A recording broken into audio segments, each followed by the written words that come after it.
Yeah, thank you for having me. My name is Rodolfo Santoyo. I'm 25 years old. I currently teach seventh grade math. And I was originally born in Mexico City, but I now live in Brooklyn, New York. Yeah, so basically the two processes that one can choose is either you can become sponsored by a school, which will then make it a lot simpler because they can process all the paperwork for you, or you can also go ahead and apply for the visa yourself, which might take a little bit longer. And it is a little bit longer process, but either of those two routes will definitely get you there. And with the teacher shortage right now, it's a pretty quick way for you to become a teacher. Okay. Um, some of the difficulties that I've definitely experienced have definitely been probably self-inflicted ones of just kind of dealing with the stigma of being an immigrant, and just kind of like pushing yourself out of your own boundaries, right? One, like I've already like migrating here is all not the easiest thing, but I think most of it all is just kind of acknowledging that if you're willing to like again put that hard work in, working twice as hard, you're going to get the rewards in the end. So just getting over that stigma of being an immigrant and thinking that everything is against you has definitely helped me push forward. Yeah, so the decision behind migrating was definitely one of having a better opportunity in the future when it came for like to my siblings and I. We definitely did not have the best opportunities available to us where we currently were at the time around in Mexico.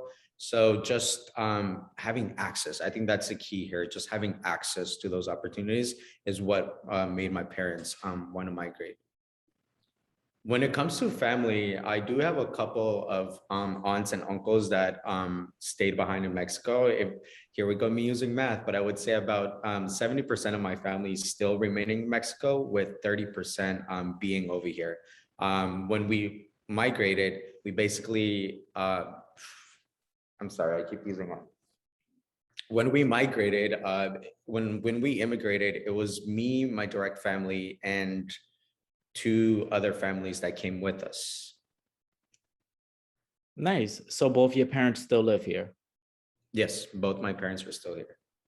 I definitely have students that are non-citizens in my classroom, about 10 to 20% per class, which is a good number because again, it allows me to make that connection with them and just kind of making them realize that being an immigrant has nothing to do with your potential.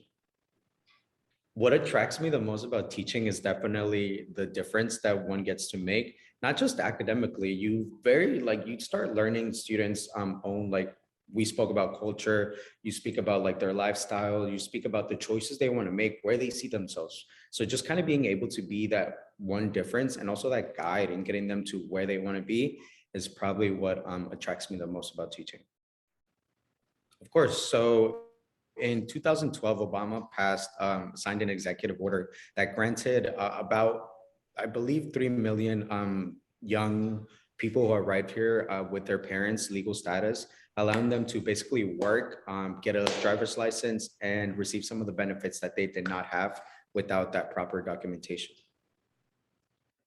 Yeah, so of course, in 2012, Obama signed an executive order that granted legal status to young people who arrived here with their parents before a certain age. What that executive order allowed them to do was basically get legal status that allows them to work, get a driver's license, and get benefits that they did not have before that executive order was passed. Hearing Trump and the program was definitely shattering. I cannot say that it was unexpected, as the rhetoric had already existed there during the election, but it was definitely heart shattering to just see it happen in person, as it basically cut off access to a lot of the opportunities that, again, we didn't have before Obama passed that executive order. Yeah, so hearing Trump terminate the deferred action that Obama had passed in 2012 was definitely heartbreaking. It was something that we saw coming, as the rhetoric had been there since the election, but seeing it happen was another thing. It definitely cut off access to a lot of new applicants that deserved to have that opportunity to be able to be granted legal status. What I want my students to take away from the experience here in my classroom is just about having that sense of independence and the ability to realize that you have the necessary skills. It's just the discipline that you have to build in order to, again, make those goals achieve. We spoke about having